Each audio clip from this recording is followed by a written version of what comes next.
Susi ng pitong arkangheles. Ayun o, nasa ibabaw natin. Susi ng pitong arkangheles. Yan. Susi ng pitong arkangheles na kailangan ng Team Happy Agimat at pagtawag kung paano yung pagtawag ng Team Happy Agimat. At bakit ba nagbabasbas yung mga miyembro ng Team Happy Agimat na bago lang? Sila ba may susi ng pitong arkangheles? Nakakatawag ba sila ng pitong arkangheles? Ang marami pang nagtatanong sa atin bakit natanilaan yung mga miyembro na bago ay nagbabasbas ng gamit, nagkokonsagra o nagbabasbas ng gamit. Ito po si kapaliwanagan niya Kagimat.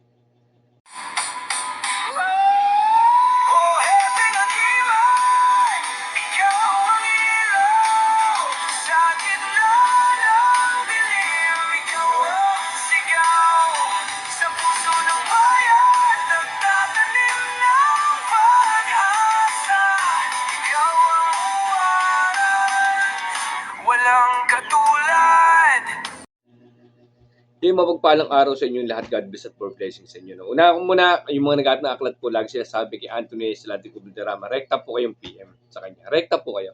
Siya po may-ari na Rex Vocal Center. No? Okay? Mga kagimat, no, sa part ng nagtatanong sa akin, bakit daw yung iba nagbabasbas nagbibless ng gamit namin, kahit mga baguhan lang. No? Ito kasi yan, mga kagimat, no. Meron kasi tayong pamamaraan na hindi natin pinakikita sa video, na never ako nagpa-video. Siguro baka soon na makita nyo kung paano yun, o anong klase. No?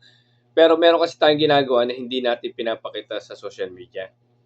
Ito yung pagtawag ng pitong arkangheles at pagkakarga ng susi ng pitong arkangheles at pangalan ng pitong arkangheles sa katawan ng mga miyembro. Ito po ay ginagawa lang po natin sa mga miyembro na lang natin. Una po ninyo, minipost tayo ng mga miyembro namin, nag-bless din sila ng gamit. Okay, ito po paliwanag nyo. Ito po, ganito muna, no? Dahil pag maganda po katawan ko, yan po, kasi pag tumawag tayo, papasok po dyan yung napakalamig na hangin na napakabango po. At dadampisan nyo, napakalamig po. Kahit po tanghaling tapat na sobrang init po, walang hangin. Pag tumawag po ako niyan, papasok yung malamig na hangin na napakabango po, dadampisan yung katawan. Iyon po yung pagtawag po sa pitong arkangheles. Iyon po yung pagpaparamdam nila. Sabi ko sa kanila, pag tumadyak na po ako, magparamdam po ay sa hangin. Papasok yung malamig na hangin. Ginawa rin niya sa Mystical Cave. Yung map po na yung video na, wala palang video yun. O nga, wala palang video. Yung sa Mystical Cave, nagtatawag ako. Pagtawag ko, tumapot ako sa butas, yung pinaka-gate, pinto ng Mystical Cave. Lumabas yung hangin dun pagkatapos pagtadyak ko. Palamig.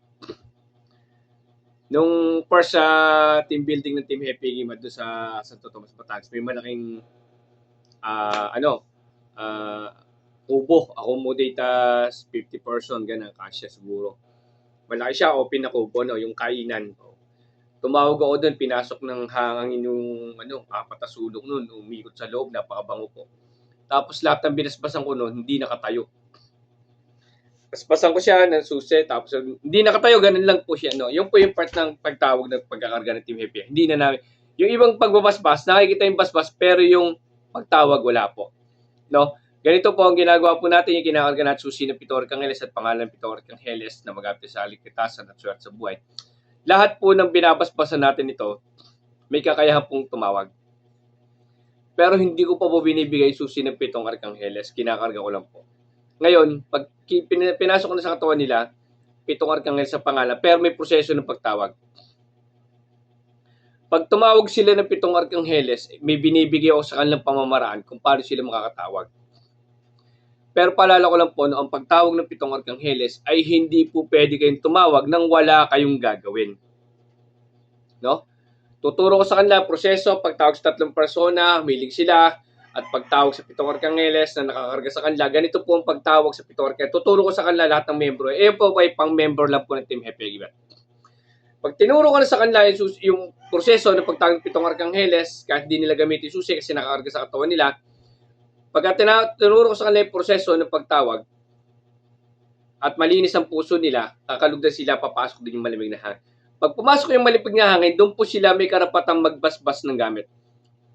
Lahat ng membro ko, na kinarga ko, pagka kami nakita-kita, pinapatawag ko ng pitong arkangheles, tinuro ko sa kanila kung paano pagtawag. Pag sila nakatawag, paparamdam yung malamig na hangin, na napakasarap, napakabango. Pagka naramdaman na nila yun, pwede sila magbasbas ng gamit. Pagbasbas naman gamit, tatawagin nila yung 7 arkangheles at sasabihin nila na mabigyan ng kakayahan itong mga gamit na to. Kasi po, ganito kagimat to. Hindi kasi pwedeng tumawag basta-basta lang ng 7 arkangheles nang wala tayong gagawin. Kaya pag nakikita-kita kami at tinuturuan ko sila ng guidelines at nakatawag sila, kailangan nilang may gawin. At least mag-bless sila ng gamit. No? After kasi ng, ngayon, ganun po, mag-bless. After kayo makapag-bless ng gamit, pagtapos na yung session lahat ng gawa para magpapahinga na, ano, kailangan nyo tumawag uli ng 7 arkangheles para magpasalamat naman sa kanila. Siyempre, kasama 3 persona. 3 persona muna lagi tayo, no? Basta pag nagsalita tayo, automatic po yan na 3 persona muna tayo bago tayo tumawag ng 7 arkangheles. Tuturo sa kanilang proseso, magbabasbas sila, tapos magpapasalamat din sila pag natapos po. Papaalala ko po, lalo sa miyembro ng Team Happy, mata nakargaan ko na, wala pong, hindi kayo pwedeng tumawag ng 7 arkangheles nang hindi, wala po kayong gagawin. Pwede po yan, bago manggamot kayo, tumawag kayo, pwede po.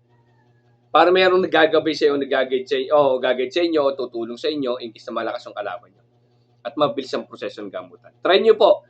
Kung kayo bago manggamot, tumawag muna kayo 7 arkangheles. Pagtawag 7 arkangheles, parang doon sa inyo, mas malakas pong gumamot. O, yun po yung mga dagdag idea po, no?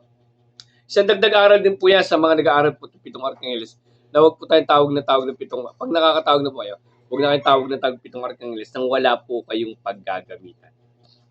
Opo. May bawi kasi yan pag kayo tumawag kayo ng walang paggagamitan, no? Isang dagdag idea lang po, sana makatulong po sa lahat. Yung konting idea po ay matugma-tugma nyo ay lalaki din po yan. At sa lahat ng member Team Happy Ingat, yung guide ko po sa inyo, sana sundan nyo po, no? Ayun, yung katanungan ng iba, ba't daw nagbabasbas kahit mga bagong miyembro ko? Ayan po ang kasagutan. Maraming salamat sa inyo lahat. God bless, more blessings sa inyo. At sa puso, tunay na agimat.